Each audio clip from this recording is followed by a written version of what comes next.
Hi அஸ்ஸலாமு அலைக்கும். Welcome back to RK's magic kitchen. நம்ம இன்றைக்கி இறால் சேமியா எப்படி செய்கிறதுன்னு பார்க்கலாம். அதுக்கு நம்ம சேனலை சப்ஸ்கிரைப் பண்ணாதவங்க கீழே சப்ஸ்கிரைப் பண்ணி பெல் பட்டனையும் கிளிக் பண்ணிக்கோங்க. நான் அதுக்கு ஒரு 2 ஸ்மால் சைஸ் வெங்காயம் எடுத்திருக்கேன், நீல வாக்கில் கட் பண்ணி. எறா பார்த்திங்கன்னா ஒரு 6 எறா தான் எடுத்துருக்கிறேன். இந்த எறா பார்த்திங்கன்னா நீங்கள் எல்லா எறா நிறைய ரெசிபிஸ் செய்யலாம். நான் அது ஒவ்வொன்றா உங்களுக்கு அப்லோட் பண்ணுறேன். இந்த மாதிரி வீக்லி ஒன்ஸ் நான் ஒரு 1/2 கிலோ எறா நான் வாங்கி வச்சுப்பேன். கொஞ்சம் கொஞ்சமாக நான் எல்லா டிஷ்ஷஸ்க்கும் போடுவேன்.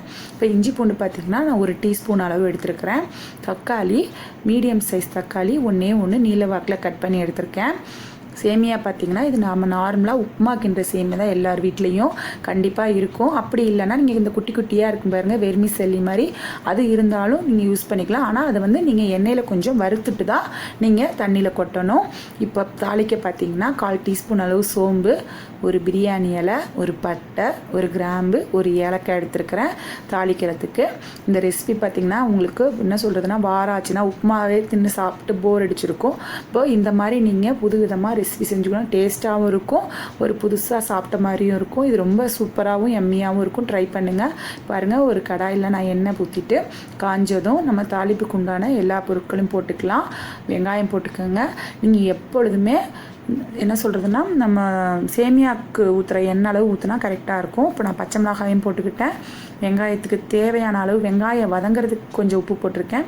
இப்போ நான் பார்த்திங்கன்னா காரத்துக்கு ஒரு 1/2 டீஸ்பூன் மிளகாத்தூளும் சிக்கன் மசாலாவும் நம்ம வீட்டில் இருந்துச்சுன்னா எடுத்துக்கோங்க. ஒரு 1/2 டீஸ்பூன் அளவு 1/2 டீஸ்பூன் தனி மிளகாத்தூள் எடுத்துருக்கேன். குழம்பு மிளகாத்தூளும் நீங்கள் யூஸ் பண்ணிக்கலாம்.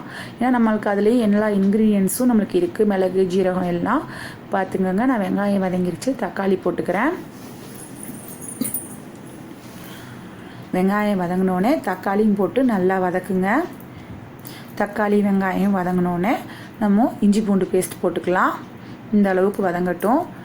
இஞ்சி பூண்டு பேஸ்ட் நான் ஒரு டீஸ்பூன் தான் போடணும், ரொம்ப போடாதீங்க. ஒரு பாக்கெட்டுக்கு 1 டீஸ்பூன் போதும். ஏன்னா நம்மளுக்கு சேமியாவுக்கு இஞ்சி பூண்டு பேஸ்ட் ரைஸ் குழம்புக்கு அந்த மாதிரி எடுக்கிற அளவு கூட நம்மளுக்கு இந்த இஞ்சி பூண்டு பேஸ்ட் அவ்வளோ எடுக்காது. சேமியாவுக்கு 1 டீஸ்பூன் போதும்.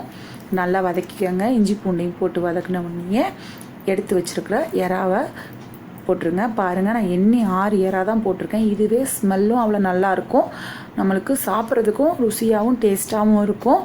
ஒரு நியூ ரெசிபி இது, நீங்கள் ட்ரை பண்ணி பாருங்கள், செம்மையாக இருக்கும். இப்போது எறா பார்த்திங்கன்னா கொஞ்சம் வதங்கட்டும். மஞ்சத்தூள் ஒரு 1/4 டீஸ்பூன் அளவு போட்டுக்கோங்க.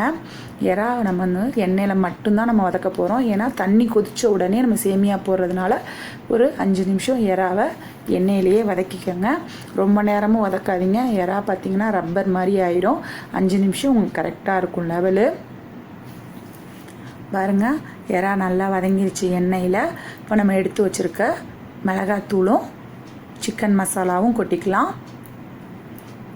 போட்டு அதுவும் நம்ம எண்ணெயில் போட்டு வதக்கி ஒரு 2 செகண்ட்ஸ்லேயே நம்ம தண்ணி ஊற்றிக்கலாம்.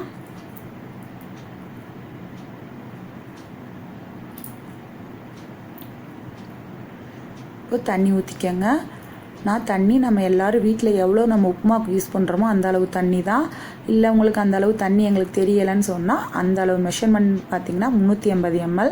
நான் எல்லா வீடியோலையும் சொல்லியிருக்கேன் தண்ணி எப்படி மெஷர்மெண்ட் பண்ணுறதுனா நம்ம வீட்டில் யூஸ் பண்ணுற ஒரு 1 லிட்டர் பாட்டில் தான் நம்மளுக்கு மெஷர்மெண்ட் கரெக்டாக இருக்கும். இந்த அளவு தண்ணி ஊற்றிக்கங்க. தண்ணி ஊற்றி கொதிக்கட்டும். கொதிச்சோன்னு நம்ம சேமியா போட்டுக்கலாம். இப்போது சேமியாவுக்கு தேவையான அளவு நீங்கள் உப்பு போட்டுக்கோங்க. இந்த சேமியா ரொம்ப டேஸ்ட்டாகவும் இருக்கும், எம்மியாகவும் இருக்கும். நீங்கள் ட்ரை பண்ணி பாருங்கள். இப்போது உப்பு போட்டுக்கோங்க. சேமியாவுக்கு தேவையான அளவு. கொதிக்குது பாருங்கள் தண்ணி. இப்போது இந்த மாதிரி கொதிக்கும் போதே நம்ம கொதித்த உடனே நம்ம சேமியா எப்பொழுதும் போல் போட்டுக்கலாம்.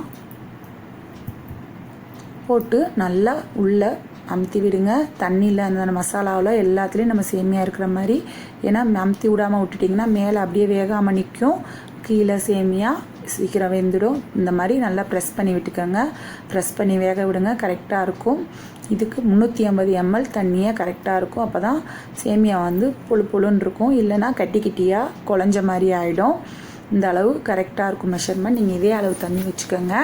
இப்போ இந்த தண்ணி வற்றின உடனேயே நம்ம கொஞ்சம் மூடி போட்டு வச்சுக்கலாம்.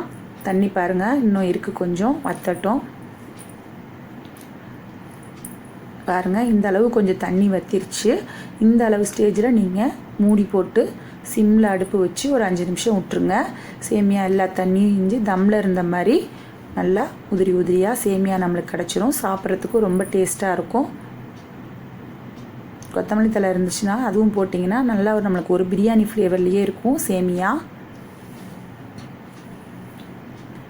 பாருங்கள், நம்மளுக்கு உதிரி உதிரியாக கிடச்சிருச்சு சேமியா. ரெடி ஆயிடுச்சு எறா சேமியா. நீங்கள் செஞ்சு பாருங்கள். செஞ்சு பார்த்துட்டு எனக்கு கமெண்ட் பண்ணுங்கள். ரொம்ப டேஸ்டியான சேமியா.